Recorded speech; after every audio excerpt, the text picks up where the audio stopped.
श्री राम समर्थ. समर्थांनी एक सुंदर असा बोध आपल्यासाठी प्राप्त करून दिलेला आहे. या दुनियेमध्ये, या जगामध्ये लोकांच्या दृष्टीने बघा, प्रत्यक्षात आपण कमी पडलेलो आहोत. ज्याप्रमाणे प्रत्यक्षात जर पाहायला गेलो ना, लोक आपल्याला काहीही समजू दे, परंतु लोक आपल्याला कमीच लेखतात. आपल्या वागण्यानुसार लोक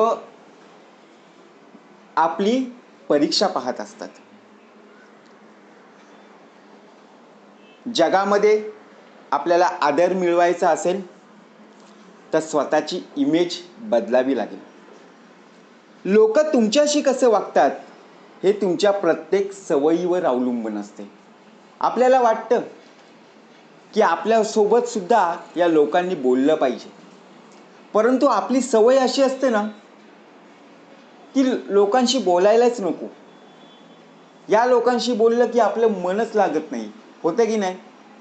परंतु समोरची व्यक्ती बघा, जेव्हा आपल्याला वाटते अरे या व्यक्तीने आपल्याशी बोलायला हवं, मग मध्ये कुठे अडलेलं आहे हे पाहणं गरजेचं आहे. ज्याप्रमाणे आपलं वागणं गबाळ्यासारखं राहणं हे पूर्णपणे बंद केलं पाहिजे. आपला देह हा लाख मोलाचा आहे, पैशात न मोजता येण्यासारखा देह आहे. मग आपण गबाळ्यासारखं का वागतोय? टापटीप, स्वच्छ आणि नीटनेटकेपणाने वागलं पाहिजे. लोक तुम्हाला पाहून म्हटली पाहिजेत, तू खूप उत्तमाचा दिसतोस रे. तुमच्या कपड्यांवर, तुमच्या स्वच्छतेवर आणि तुमच्या राहणीमानांवर तुमचा देह हा अवलंबून असतो. ज्याप्रमाणे बघा, आपला देह जर उत्तमाचा आहे, आपली वर्तणूक सुद्धा उत्तमाची आहे, आपण कोणाशी भानगड केलेली नाही, कोणाशी वाद सुद्धा केलेले नाहीत, परंतु जर आपलं राहणीमान बघा, ज्याप्रमाणे आपण कोणाच्या आगीत दुगीत नाही, बरोबर की नाही. परंतु लोकांना काय वाटतं की हा गरीब मनुष्य देह आहे. मग त्याचप्रमाणे आपण जे कपडे वापरतो, ते कपडे वापरत असताना स्वच्छता असणं गरजेचं आहे ना. टापटीपपणाने आपण वागलं पाहिजे ना, बरोबर की नाही. म्हणून दररोज नवीन कपडे का नाहीये, परंतु आपण जे मळलेले कपडे आहेत, जसा बघा शरीरावर एखादा मातीचा डाग कुठे लागला असेल तर आपण लगेच तो स्वच्छ करतो, तसंच कपड्यांवर जेव्हा बघा डाग लागलेले असतात तेव्हा ते धुवून स्वच्छ घातले पाहिजे ना.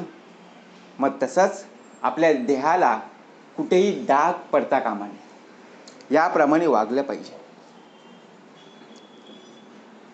जर आपण गबाळ्यासारखं वागलो तर लोक आपल्याला कोणीही विचारणार नाही, काडीचीही किंमत देणार नाही. कारण काय विचार करतील, जी व्यक्ती स्वतःकडे लक्ष देत नाही ती दुसऱ्या व्यक्तींकडे कशाला देतील? दुसऱ्यांच्या गरजा किंवा दुसऱ्यांसाठी धावून येतील का? नाही होऊ शकत. म्हणून दररोज 10 मिनिटे स्वतःसाठी बघा, प्रत्यक्षपणे वेळ काढा. आपण कुठे कमी पडलेलो आहोत. ज्याप्रमाणे आपण सर्व परीक्षा देतो, शालेय परीक्षा असू दे, इंटरव्ह्यूसाठी चाललोय, इंटरव्ह्यूसाठी परीक्षा, जिथे बघा काही एखादी परीक्षा असते, स्पोर्ट्स असतात, खेळाची असते, तिथे सुद्धा आपण परीक्षेला आपण काय करतो, रात्रंदिवस मेहनत करतो. परंतु आपल्या या देहाची परीक्षा पाहणं खूप गरजेचं आहे. आत्मपरीक्षण करणं खूप गरजेचं आहे. कधी कोणाला घाबरू नका. कोणताही मनुष्य देह कितीही मोठा असू दे, त्याच्यासमोर भीतीने वागणं म्हणजे स्वतःचं मूल्य कमी करणं, एवढं मात्र लक्षात ठेवा. असं होता कामा नये.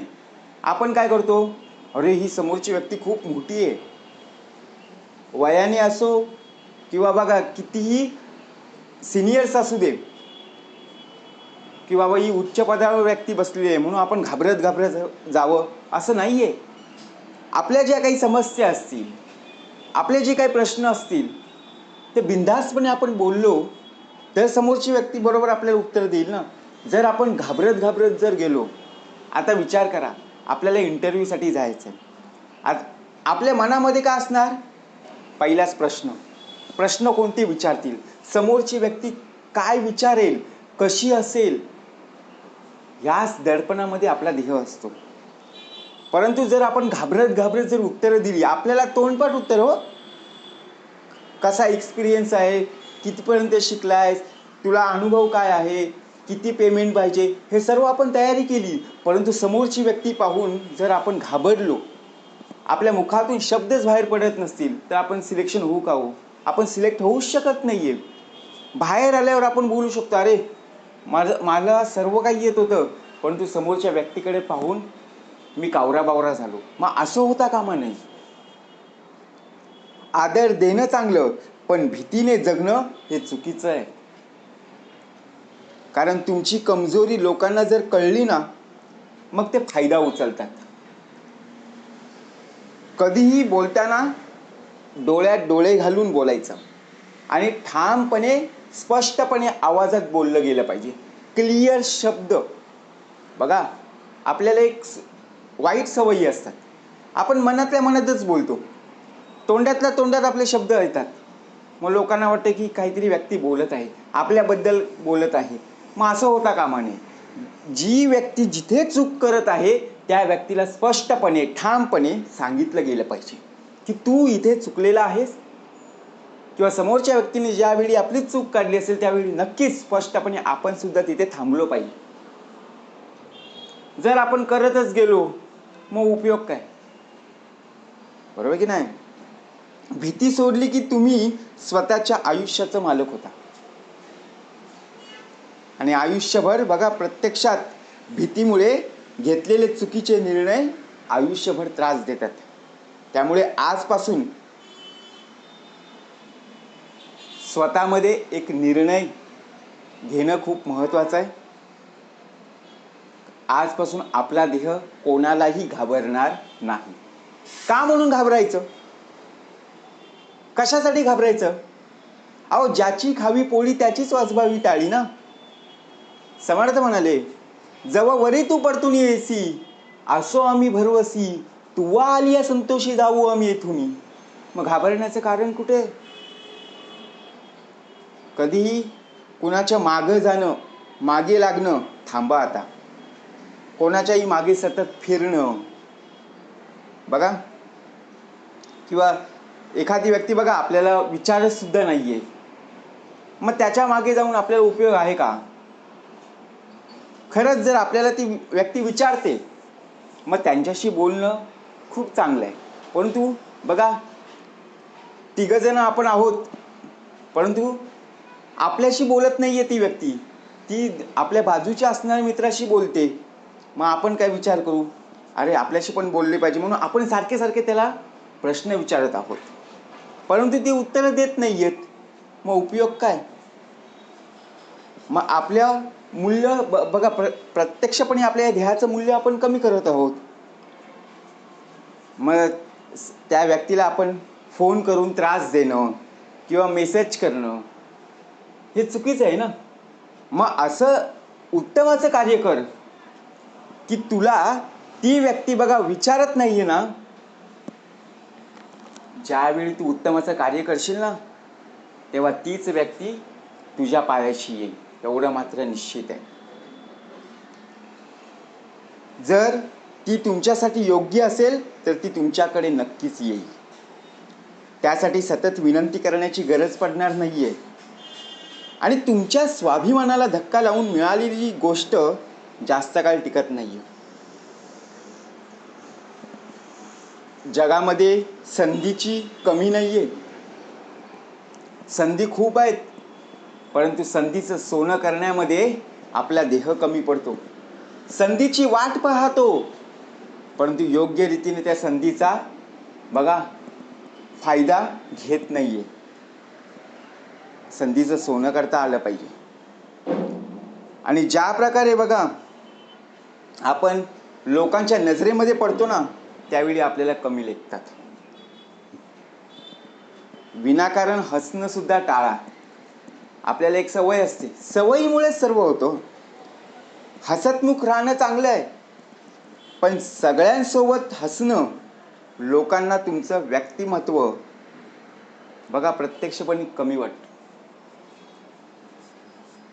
विनाकारण का म्हणून हसायचं? हा, एखादा जोक झाला, विनोद झाला तर हसणं ठीक आहे, परंतु लोक काहीही न बोलता बघा प्रत्यक्षपणे आपण हसत बसलेलो आहोत. तिथे हसणं तुमचं वजन कमी करतं. हसणं वापरा, परंतु सकारात्मकता पसरवण्यासाठी, स्वतःची खिल्ली उडवण्यासाठी नाहीये. लोकांना तुमच्या हसण्याची किंमत कळावी यासाठी ते योग्य वेळीच द्या. उगाच माफी मागणं नंतर मग बंद करा. बरोबर की नाही? चूक झाल्यानंतर माफी मागायची, मग त्यापेक्षा चूक करायचीच कशाला? आपल्याला माहित आहे की आपण चुकलेलो आहोत, नंतर काय, सॉरी, मला माफ कर. मग ते शब्द वापरण्याऐवजी प्रथमतः आपण आपल्यामध्ये बदल करणं गरजेचं आहे. ही सवय प्रत्येकाने लावून घ्या हो. कारण काय, आयुष्य लहान आहे. आपण अमरपट्टा लावून आलेलो नाहीयेत. जगत असताना बघा प्रत्यक्षात स्वतःला दोषी ठरवणं, ज्याप्रमाणे लोक तुमच्यावर दबाव आणायला सुरुवात करतात ना, त्यांना माहीत असतं की तुम्ही लगेच माफी मागाल, परंतु गरज असेल तेव्हा नम्रतेने माफी मागा, पण प्रत्येक वेळेला नाही. कारण तुम्हाला तुमची किंमत टिकवायची असेल तर चुकीचं नसताना स्वतःला दोषी ठरवणं थांबवा. आयुष्यातला प्रत्येक दिवस उत्तमाचा जगायचा आहे. कारण लोक तुमचं गुपित ऐकून फक्त आनंद घेत नाहीत, तर त्याचा तुमच्या विरुद्ध वापरही करू शकतात. लोकांना दोष देणं बंद करा. लोक कसे वागतात, काय करतायत, परंतु ते आपले काय करत आहेत, परीक्षा पाहत आहेत. म्हणून जास्त बोलणारा मनुष्य लवकर बघा ज्याप्रमाणे खचला जातो, त्यापेक्षा प्रमाणामध्ये बोललं गेलं पाहिजे. स्मित हास्य, आपल्या चेहऱ्यावर हसणं गरजेचं आहे. सगळं जर आपण उघडपणे बोलत गेलो तर शेवटी लोकांची मजा होईल. पैशांचं महत्त्व समजणं ही आयुष्यातली सर्वात मोठी सवय आहे. उधारी पैसे घेऊन आयशा आरामात जीवन जगणं हे चुकीचं आहे. हे टाळलं गेलं पाहिजे. आपण एखाद्या बँकेचं लोन घेतलेलं आहे, जेव्हा पैसे असतात तेव्हा आपल्याला खूप मजा वाटते, परंतु ज्या वेळेला बघा पैसे कमी कमी होत जातात, त्या कर्जाचे हप्ते फेडायला लागतात ना, त्यावेळी आपल्याला कळतं, अरे व्याज खूप जात आहे, कर्जाचे हप्ते सुद्धा जात आहेत. मग त्यावेळी आपल्या देहाला त्रास होतो. म्हणून तुम्ही श्रीमंत असो वा गरीब, पैशांचा आदर ठेवा. नेहमी वेळेत बघा प्रत्यक्षपणे परत करा, आणि गरज नसताना खर्च अजिबात करू नका. कोणी चिडवलं, शांत राहा. सगळ्यात ताकदवान मनुष्य देह तोच राहतो, ज्यावेळी रागवण्याची वेळ आली ना तरी तो देह शांत राहतो. म्हणून जाणीवपूर्वक जर कोणी बघा आपल्याला डिवचत असेल, चिडवत असेल, तर शांतपणाने बघा आपल्या कार्याने उत्तर द्या. स्मित हास्याने बघा दुर्लक्ष करून आपल्या कामातून चोख उत्तर द्या. कारण शांतपणा आपल्यामध्ये आणि रागावर कंट्रोल ठेवणं म्हणजे स्वतःवर कंट्रोल ठेवणं होय. जय जय रघुवीर समर्थ.